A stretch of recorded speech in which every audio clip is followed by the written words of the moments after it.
उपस्थित झालेले आहेत. सोपाल फिरसे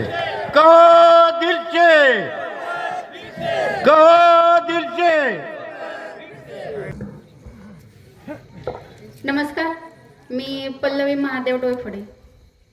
मी आपणास एकच सांगेन की ही जी निवडणूक आहे त्याच्यासाठी तुमचा प्रतिसाद किंवा तुमचा मला येणारी जी निवडणूक आहे त्याच्यासाठी प्रचंड बहुमताने विजयी करा असं मी सांगेन. आणि मी एवढंच बोलते की जसं काल शिंदे साहेबांनी सांगितलं होतं की हा निधी आहे, म्हणजे ते स्वतःला निधी असं म्हटलं, पण मी असं म्हणेन की सोपल साहेब आहे तिथं, ते माझे अक्षरशः बाप आहेत आणि हा बाप आहे म्हणून ह्या मुलीला काहीही कमी नाही किंवा कधीही काहीच अडचण येणार नाही आणि त्यांच्या पावलावर पाऊल ठेवून मी काम करेन, एवढंच मी सांगते. धन्यवाद. यानंतर वैराग सर्वांचे नेते दिलीपरावजी सोपल साहेब, तसंच प्रभाकर कावरे, उत्तम नाना, सुधीर कुलकर्णी, महेश भालेराव, काका दुमा, रशीद शेख आणि सर्व सन्मान्य स्टेज आणि सर्व गटातील नागरिक बंधू भगिनींनो आणि मालवंडी गावातील सर्व नागरिक, आज आपण शाखागौरीच्या पुण्यनगरीत आहोत. काल आपण माननीय उपमुख्यमंत्री एकनाथजी शिंदे साहेबांची सभा बघितली की शिंदे साहेबांनी सांगितलं की सोपल साहेबांचे त्यांचे सन्मान कसे आहेत, कारण जी बोलतो तो शब्द देतो आणि जो शब्द पाळतो तोच खरा नेता असतो, असे आपले उपमुख्यमंत्री आणि सोपल साहेब. आपण बघितलं की त्यांनी सांगितलं मी सुद्धा सत्तेतला एक उपमुख्यमंत्री आहे, काय निधीचं मी तुम्हाला कमी पडू देणार नाही, कारण मी ऐकलं होतं की बोला सोपल साहेब तुला निधी कोण देणार. त्याच्यावर उपमुख्यमंत्री स्वतः म्हणले की मी बी सत्तेत आहे, कसा निधी देत नाही बघूच. आणि त्याप्रमाणे त्यांनी म्हणले होते की मी हेलिकॉप्टरमध्ये बसूच तोपर्यंत तुम्हाला निधी देणार. आणि 2.5 कोटीचा निधी वैराग नगर पंचायतला त्यांनी GR काढला. म्हणजे असा नेता आपण आजपर्यंत बघितला नव्हता की त्यांनी डायरेक्ट 2,500 कोटीचा निधी 2.5 कोटीचा निधीचा GR डायरेक्ट पाठवला आणि जवळपास 40 कोटीचा निधीसुद्धा त्यांनी मंजूर केलेला आहे. तर तुम्ही मला सांगा, असे नेते आपल्या मागं आहेत सोपल साहेबाच्या आणि आपल्या मागं सोपल साहेब आहे, तर द्यायची काहीच गरज नाही आपल्याला. आणि आता इथून पुढं निधीची कसलीच कमतरता पडणार नाही, कुठल्या कामाची अडचण येणार नाही, एवढंच या निमित्तानं तुम्हाला मी सर्व नागरिकांना सांगतो. दुसरी गोष्ट, माननीय अजितदादा साहेब आज आपल्यातून निघून गेले, एक दुःखद घटना झाली. तर तुमचं मत हे अजितदादाला एवढं लक्षात ठेवा. आणि अजितदादाने नगरपंचायत केली, नगरपंचायत केल्यामुळं आम्ही नगरपंचायतमध्ये आलो, आम्हाला जिल्हा परिषद, माझी आई जिल्हा परिषद सदस्य होती. आणि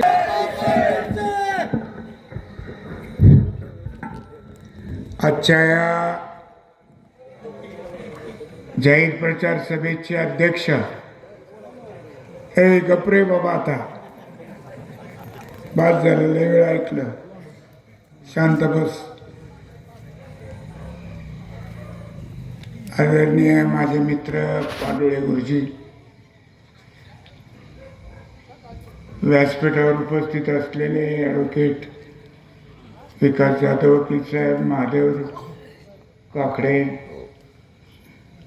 निरंजन मालक, आमचे लक्ष्मण तात्या, काळेगावचे आमचे सर्व सहकारी, सुभाष भाऊ शेळके, श्रीपत पिंपरीचे शाहराजे,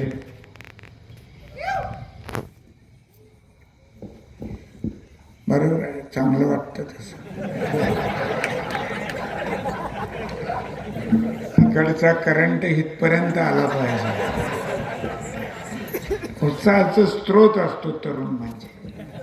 सर्व आदरणीय व्यासपीठ आणि या निवडणुकीसाठी उभा असलेल्या सर्व उमेदवार सौ माधुरीताई काकडे या गणातल्या उमेदवार सौ डोईफोडे जी माझी लेक आहे, तिचे वडील आणि मी आम्ही एका शाळेतले चुलते बालपणाचे मित्र आहोत. तिनं वर्णन केलं ते बरोबर आहे, मी वडिलाच्याच भूमिकेत आहे. आणि तिसरे माझे आपले उमेदवार श्री रामकृष्ण लोखंडे. कुठलं अलंकार म्हणायचं सर याला? यमक आहे. 3 डे काकडे डोईफोडे लोखंडे, हे सुद्धा जुळून यावं लागतं. हा एक योगायोग आहे. आणि या 3 डेला परवाच्या दिवशीच्या डेला तुम्ही निवडून द्यायचं आहे, एवढं लक्षात ठेवा.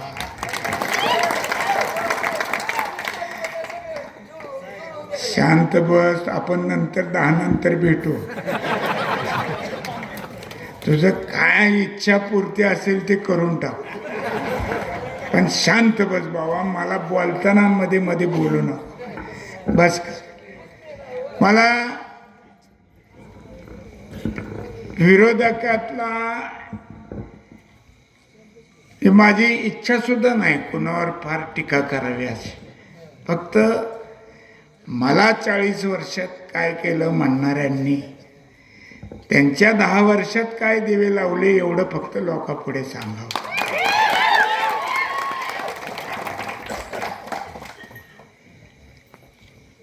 त्यांची पहिली आमदारकी 2009 4 ते 9 बरोबर आहे.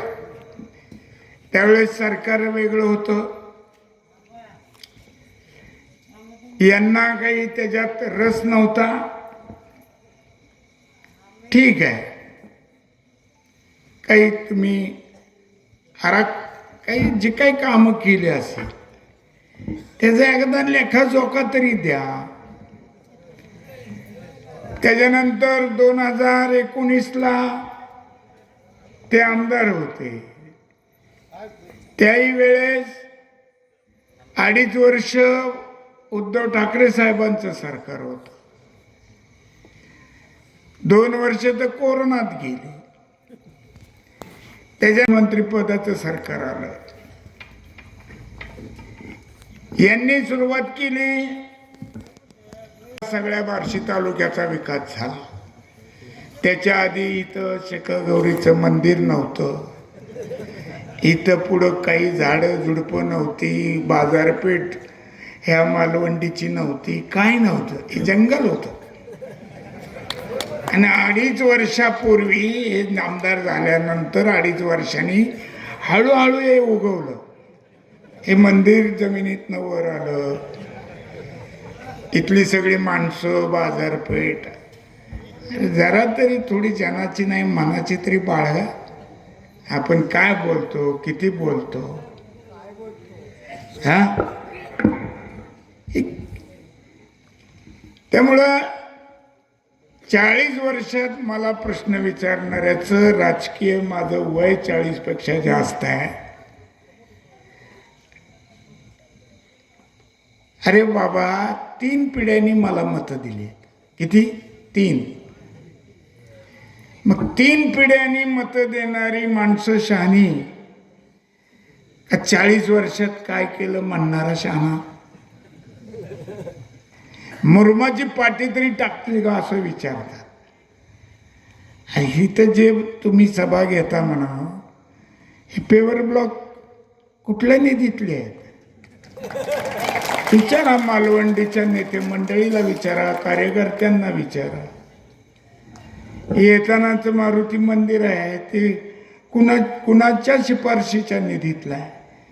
काय स्वप्नाच्या बापाच्या इस्टेटीतनं नाही, पण आमदार असताना जी निधी असतो त्यातला आहे. त्याच्यानंतर मी आणलंय मालवंडीकरांसाठी माझ्या, आणि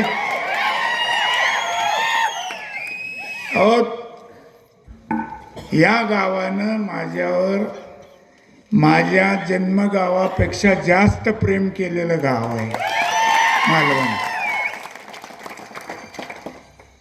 आणि काय केलं म्हणणाऱ्यासाठी आहे. गावातल्या लोकांना माहिती आहे मी इथल्या कामासाठी काय केलंय. 11 सिमेंट बंधारे झालेले आहेत माझ्या कारकिर्दीत. व्यायामशाळा झाली आहे, दलित वस्ती, अंगणवाडी वस्ती, सिमेंट रस्ते इथं झाले, पाणी पुरवठा योजना झालेली आहे, मंदिरापुढचं पेवर ब्लॉक, मारुती मंदिराचं सभामंडप, वॉटर सप्लायची सामूहिक विहीर, वस्तीवर हापसे, 11 बंधाऱ्याचं खोलीकरण, गाव अंतर्गत पाईपलाईन आणि DCC बँकेची शाखा, जी सगळ्या शाखामध्ये 2 नंबरची शाखा म्हणून ओळखली जाते.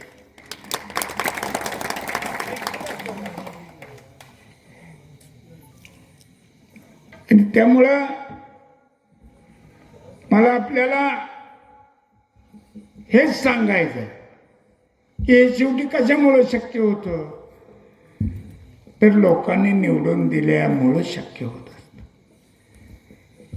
मी सेवा म्हणून, सेवक म्हणून या तालुक्याचं काम केलेलं आहे. मी आमदार म्हणून कुणाला कधी दमदाटी केलेली नाही, हुक लावलेली नाही, अडचणीत आणण्याचा प्रयत्न केला नाही.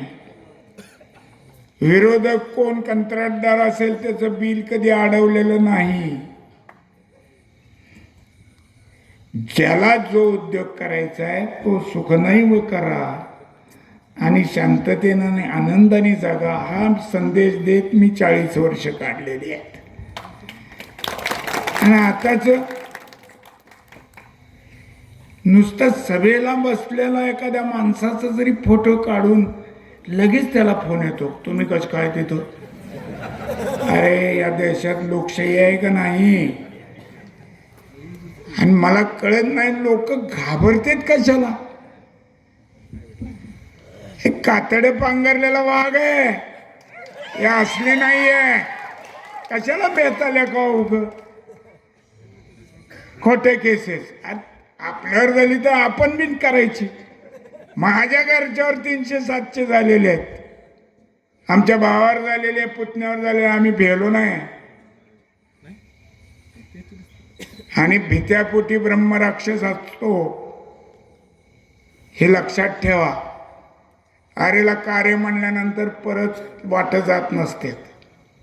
ही बार्शी तालुक्याची रीत आहे, ही परंपरा आहे. ह्या गावची महिमा सांगायचं झालं तर हे गाव लहूदादाच्या पावन स्पर्शाने पवित्र झालेलं आहे. आदरणीय लहूदादा ज्यांचं बोट धरून मी राजकारणात आलो.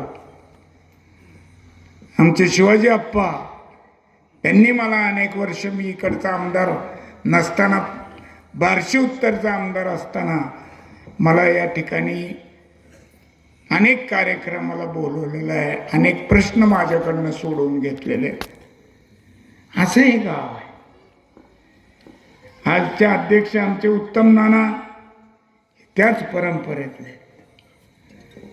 आणि त्यामुळं मला कोण सोडून गेलं याच्यापेक्षा जे बरोबर राहिलेले आहेत, उघडपणे बरोबर आहेत, काही जणांची अडचण म्हणून उघड नसताना बरोबर आहेत, त्या सगळ्याची काळजी व्हायला दिलीप सोपल आयुष्यभर अजून खंबीर आहे.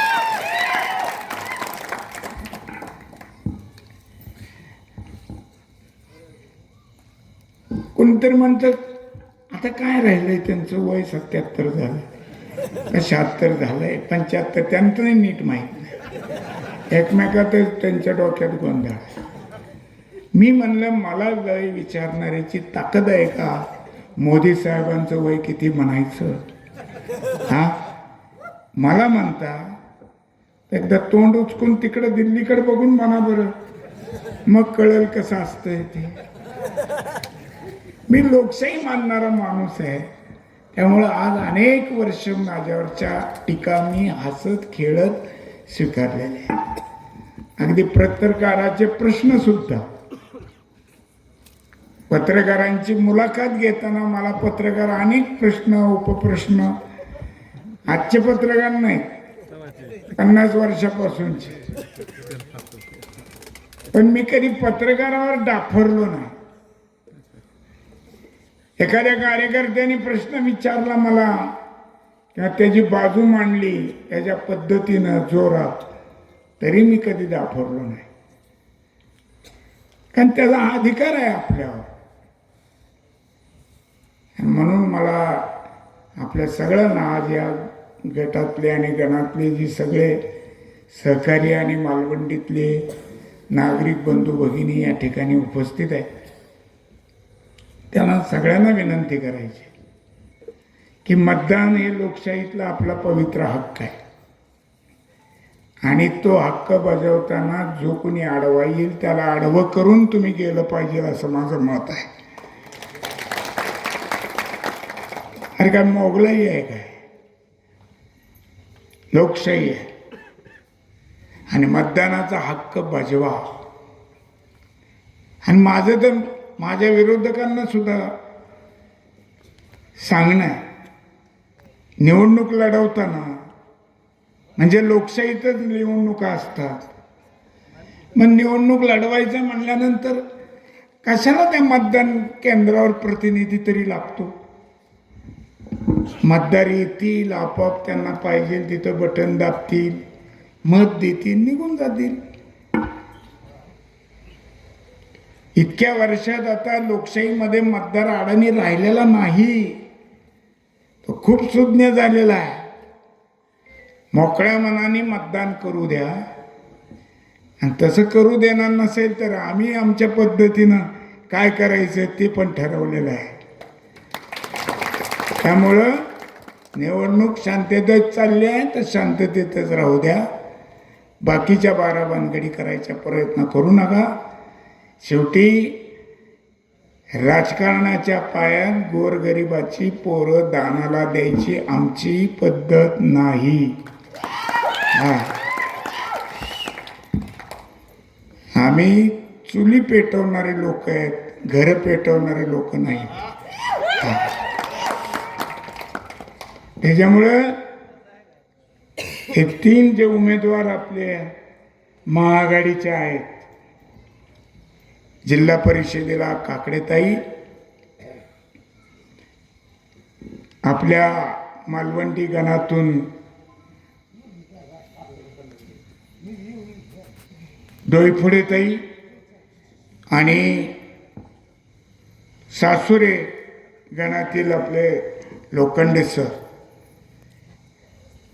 त्याच्यात चिन्ह वरचं आहे मशाल आणि खाली 2 घड्याळ आहे. आणि ही किमया फक्त बार्शी तालुक्यातच होऊ शकते. ही महाआघाडी आहे आणि लोकशाही पद्धतीनं झालेल्या आहेत, कुणावर थोपवलेलं नाही आहे किंवा कुणालाही आधी आश्वासन दिले तुला उमेदवारी फिक्स आहे, फिरत राहा, आणि ऐन वेळेस बोलून सांगितलं तुला लय विरोध आहेत, त्याचजवळ पैसे आहेत त्याला घ्या. असला प्रकार आपण केलेला नाही. सर्वांनी जे मिळून सांगितलं ते आपण अंमलात आणलेलं आहे. आणि आज ही सगळी 3 उमेदवार आपल्या पुढे आपलं पवित्र मत मागण्यासाठी आणि त्यांच्यासाठी तुम्हाला सर्वाला विनंती करण्यासाठी मी आज मुद्दाम ही सांगती सभा